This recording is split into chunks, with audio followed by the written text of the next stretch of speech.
নমস্কার সকলকে কৃষ্ণা ন্যাচারাল ব্লগে আর একটা নতুন পর্বে অনেক অনেক স্বাগত জানাচ্ছি। আশা করছি সকলে খুব ভালো আছে। আর বিকেল থেকে আজকে ব্লগটা শুরু করছি। সকাল থেকে প্রচণ্ড কাজের চাপ ছিল, সেই জন্য ব্লগটা শুরু করতে পারিনি। সাধারণত আমি সকালের দিকে আপনাদেরকে গুড মর্নিং জানিয়ে ব্লগটা শুরু করি, তো আজকে সেটা হয়নি, আজকে বিকেল থেকেই হচ্ছে। বুবলু সোনা এখন পিসিদার সাথে একটুখানি বেরু করতে গেছে, বিকেলের দিকটা একটুখানি পিসিমার হাত ধরে একটুখানি হেঁটে আসে ওই দিক থেকে। ওইদিকে একটা মাঠ আছে, ওই মাঠেতে অনেক বাচ্চারা সব ক্যারাটে শিখছে, তো ওখানে বসে বসে দেখে আর এসে আমাকে দেখায় কীরকম ক্যারাটে করছে সবাই। কয়েকদিন আগে আমাদের নতুন বাড়িটা পুরো ঘুরিয়ে আপনাদের দেখিয়েছিলাম, আপনারা দেখতে চেয়েছিলেন। আর তখন আমি আপনাদের কথা দিয়েছিলাম যে আমাদের পুরনো বাড়িটাও আপনাদের দেখাবো, সেটাও আপনারা বলেছেন যে পুরনো বাড়িটা তোমাদের দেখাবে। তো চলুন আজকে ছাদ থেকে আমাদের পুরনো বাড়িটা দেখায়, একদম ভালোভাবে দেখা যাবে। ওখানে তো এখন আর কেউ থাকে না, অনেকটা বন জঙ্গল হয়ে ওই টালি সব ভেঙে গেছে সব, মানে কি বলবো, সেই না থাকলে যেমন হয়, মানুষজন না থাকলে যেরকম অবস্থায় আছে সেরকম অবস্থায় আছে। তো দেখাচ্ছি চলুন। বুবলুর কথা তো বললাম, বর্ণিতার কথা বলা হয়নি। বর্ণিতা পড়তে গেছে, ওর বিকেল আজকে পড়া আছে। আর মা একটুখানি ঘুমোচ্ছেন, আর পিসিমা তো বুবলুর সাথে গেছে শুনলেন। আর আমি এই যে এখন আপনাদের সাথে কথা বলছি, তাও দেখাই আমাদের পুরনো বাড়িটা ছাদ থেকে দেখি। তো ওই দেখুন যে টালির বাড়িটা দেখতে পাচ্ছেন, ওটা হচ্ছে আমাদের পুরনো বাড়ি। আর কয়েকদিন আগে ঝড়টার হলো না, তার আগেও হয়েছে, সব টালিগুলো এলোমেলো করে দিয়েছে। আর পুরো গাছপালায় বন জঙ্গলে পুরো বাড়ি এখন ভর্তি হয়ে গেছে সব লতা পাতায়।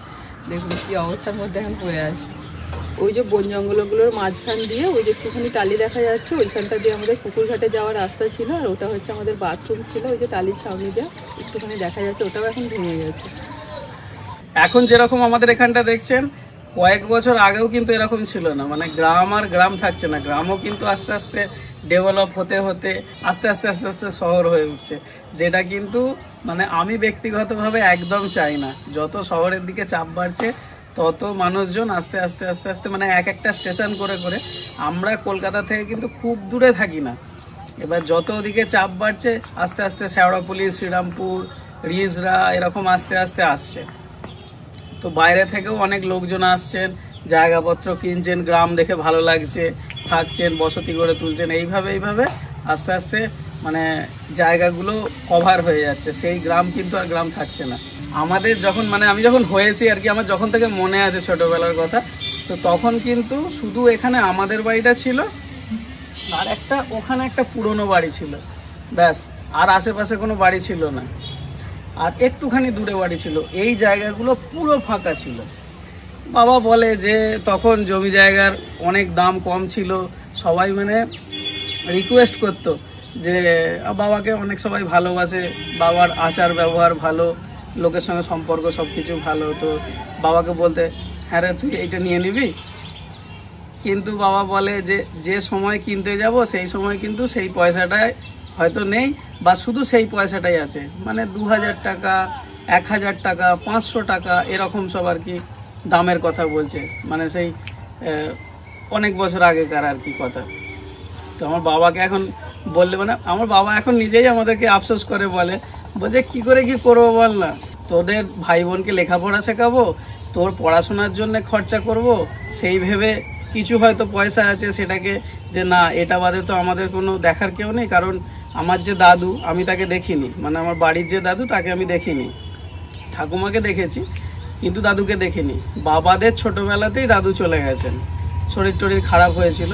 তো সেই জন্যে কি হয়েছে, তো বাবাকে খুব ছোটো বয়স থেকে কাজ করতে হয়েছে, সেইভাবে কোনো কিছু জমাতে করতে পারেননি, আমাদেরকে মানুষ করেছেন, এসব করেছেন। তো বাবা বলছে যে এরকম একটা সুযোগ এসছে, মানে আমাদের স্টেশনের দিকে যেদিকে আমার বাবার দোকান, তো ওই দিকটায়, ওটা তো স্টেশনের দিকে, ওদিকে জায়গার ভ্যালু আরও বেশি। মানে আমাদের তো স্টেশন থেকে 2-3 কিলোমিটার দূরে বাড়ি, এখানেই এত জায়গার দাম হয়ে গেছে, তো কেউ হাত দিতে পারছে না এসব ব্যাপার। যখন বাবা বলছে যে আমি একটু তৈরি হচ্ছি যে কিছু একটু কিনবো, তখন দেখছি দাম আমার থেকে একটু দূরে পালিয়ে গেছে। আবার ছুটোছুটি করে খেটে খুঁটে রোজগার করে ওখানটায় পৌঁছালাম, বাবা বলছে তখন আবার দামটা আরেকটু চলে গেছে। এইভাবে ঠিকঠাকভাবে নিতে পারেনি। আমি বলি বাবাকে যে তুমি যতটা করেছো এইভাবে একটা দোকান চালিয়ে দিন রাত এক করে যে আমাদেরকে পড়াশোনা শিখিয়েছো, আমাদের এদিকে পড়াশোনার যে ব্যাপারটা সেটা একটুখানি কম। তো মানে এরকম ফ্যামিলিতে আমাদেরকে যে মানুষ করেছো এটাই অনেক, এর থেকে আর বেশি মানে আমাদের আশা করাটাই উচিত নয়। যেভাবে যত্ন করে মানুষ করেছে তার থেকে বেশি আর কিছু ব্যাপার নেই। তো সেটাই জায়গাগুলো এরকম সব অকুপাই হয়ে গেছে। এখনো পর্যন্ত গ্রামের সব কিছু আছে, আর আমাদের বাড়িটাকে ক্রস করে যদি আরেকটুখানি যাওয়া হয় তারপর কিন্তু মাঠ পড়ে যায়। আমরা দেখে থাকবেন যে আমরা হাঁটতে যাই বা শাকসবজি তুলতে যাই, সেখানে কিন্তু মাঠের পর মাঠ, সেখানে কিন্তু এন্ডলেস আর কি যে জায়গা পড়ে আছে। তাও ধীরে ধীরে ওইদিকে মানুষজন এগোচ্ছে, মানে একটা বাড়ি আরেকটা বাড়ি এরকম করে করে। এই বাড়িটা একমাত্র পুরনো ছিল, এই বাড়িটা নতুন হয়েছে কিন্তু রং চটে গেছে, কয়েক বছর হয়েছে এখানে এই বাড়িটা হচ্ছে। এটা তো আমাদের চালাটা আপনারা জানেন। তারপর এই বাড়িটা নতুন হচ্ছে, তারপর এখানে একটা দেখুন বাড়ি তৈরি হচ্ছে, এরকম সব হচ্ছে। এই হচ্ছে রাস্তা, আর এই রাস্তা দিয়ে আমি হেঁটে ওইখানে আমার রান্নাঘরে রান্না করতে যাই। আর এই দেখুন আমাদের পুরনো বাড়িটা, আর ভিতরে যাওয়ার মতো পরিস্থিতি নেই, সেই জন্য আমার ভিতরে যায় না, এখান থেকে আপনাদের দেখাচ্ছি। এই যে দেখুন, এই উপর থেকে আপনাদেরকে দেখাচ্ছিলাম বাড়ির ভিতরটা, আমাদের বাড়ির যে ছাদ থেকে। আর এই হচ্ছে বাড়ির এখন মেনটেনেন্স নেই, পড়ে আছে। তো এরকম ঘরেতেই, মানে এর সঙ্গে আরও দুটো পাশে ঘর ছিল, যেখানে এখন আর সেই ঘরগুলো নেই, আমরা সেগুলো খুলে নিয়েছি। তো এই রকম পড়ে আছে বাড়ি। এর মধ্যেই আমাদের জন্ম থেকে আমরা কাটিয়েছি এই 2018 সাল পর্যন্ত। তারপর আমরা ওই বাড়িতে গেছি।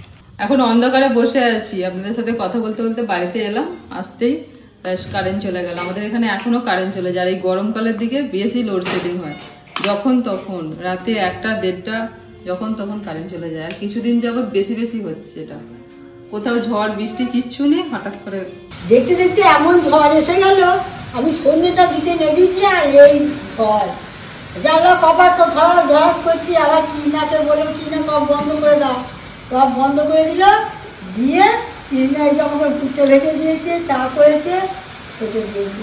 এসব এবার আমরা খেতে বসেছি, তাও এখনো কমেনি, এখনো বৃষ্টি চলছে। আর এই যে আমাদের বুড়ি ভয় পাচ্ছে, খালি মাকে আঁকার করে ধরছে, মাকে ধরছে, পিসিটাকে ধরছে, আমাকে ধরছে, কিছুতেই থাকতে চাচ্ছে না, ভয় পাচ্ছে।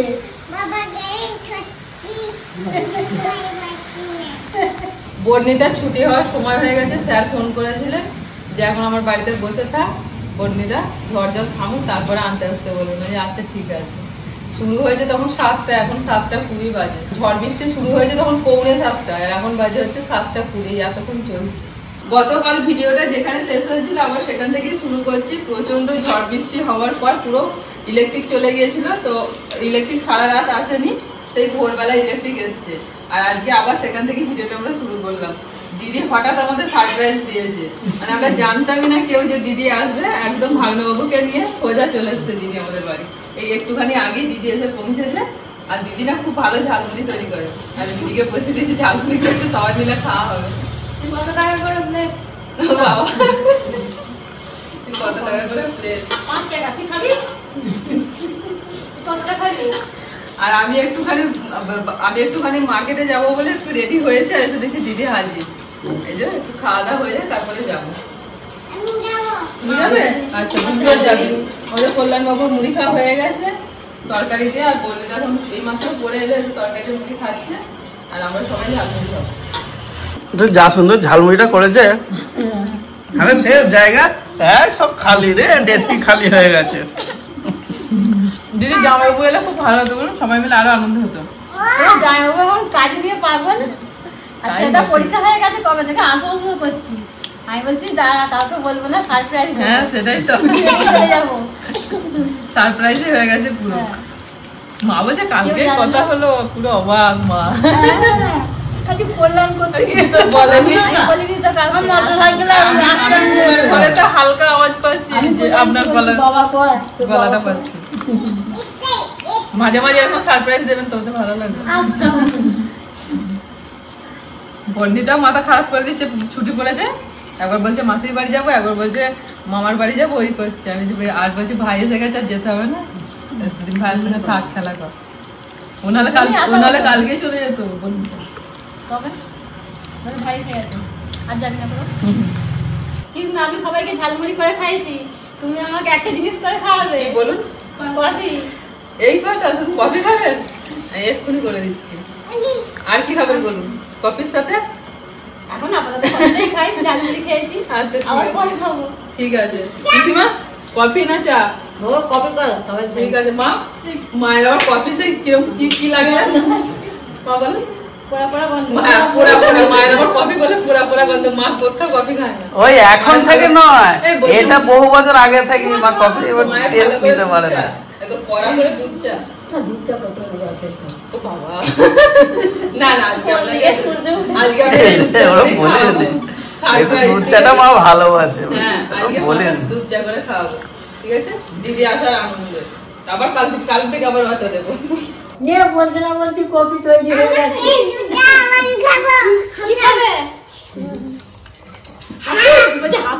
এখানে বসো। নিন ঠান্ডা হয়ে যাবে খেয়ে নিন। মায়ের চা করছে। মায়ের চা করছে।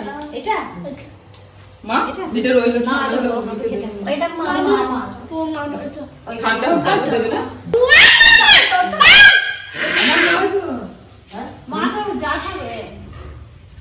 এটাই তোমার এই জন্য। মায়ের কফি, এই মায়ের চা। যা যা টাইম চলে গেছে। দাঁড়াও দাঁড়াও সুইচ দি। হ্যাঁ দুধ চা তোমায় দেবে তো। সুইচ দিয়ে আলো দাও। ব্যাটারিতে চলে আলো সুইচ দি। আগের দিনের মতো আজকেও ইলেকট্রিক চলে গেল। ওদেরকে কফিটা দিয়েছে, দিয়ে এখানে মায়ের দুধ চাটা হচ্ছে, ব্যাস চলে গেল। এখন তাহলে মার্কেটের দিকেও তো সব অন্ধকার। সেটাই তো।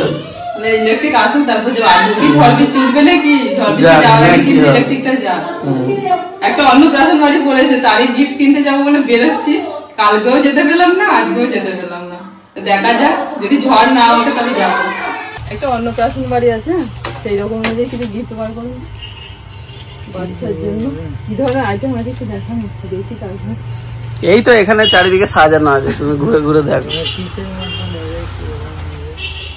আবার ছেলে মেয়ে হলে একটু টেডি বিয়ার গুলো দেওয়া যায়। ছেলে যে টেডি বিয়ার ভালো লাগে। অনেক কিছু আছে দেখো। আমা বলো বলো কোনটা নেবে তুমি? ধুনো করাটা? ধুনো করাটা নেবো ভাবছো, ওগুলো দিয়ে ধুনো দেয়। ও তো আমাদের আছে বাড়িতে, গিফট কেনা হয়ে গেছে। আর সঙ্গে একটা মায়ের জন্য থালাও নিয়েছি। এই যে এই থালাটা হচ্ছে আমাদের যে লক্ষ্মী পুজো হয়, লক্ষ্মী পুজোর ধান এতে ঢালা হবে, তার জন্য একটা ছিল, সেটা অনেকটা বড়। মা বলছে একটু ছোট সাইজে নিয়ে যেতে। এটা দেখতে পেলাম নিয়ে নিলাম। আর বুবলু? বুবলু যে গাড়ি নিয়েছে একটা। গাড়ি নিয়েছে বুবলু। আমাকে বলছে একটা কিছু কিনে দাও আমাকে। আসছি দাদা। দরজা ভেঙো না, আর করতে পারবো না। দরজা ভেঙে দেবে বলছি যে, আর করতে পারবো না, আমরা অনেক কষ্ট করে করেছি। ভেঙো না। এবারটা ছেড়ে দাও, খুলে দিচ্ছে, এবারটা ছেড়ে দাও, ভেঙো না। আজকে ভিডিওটা এখানেই শেষ করছি। সকলে ভালো থাকবেন, সুস্থ থাকবেন। সকলকে গুড নাইট জানাই, টাটা।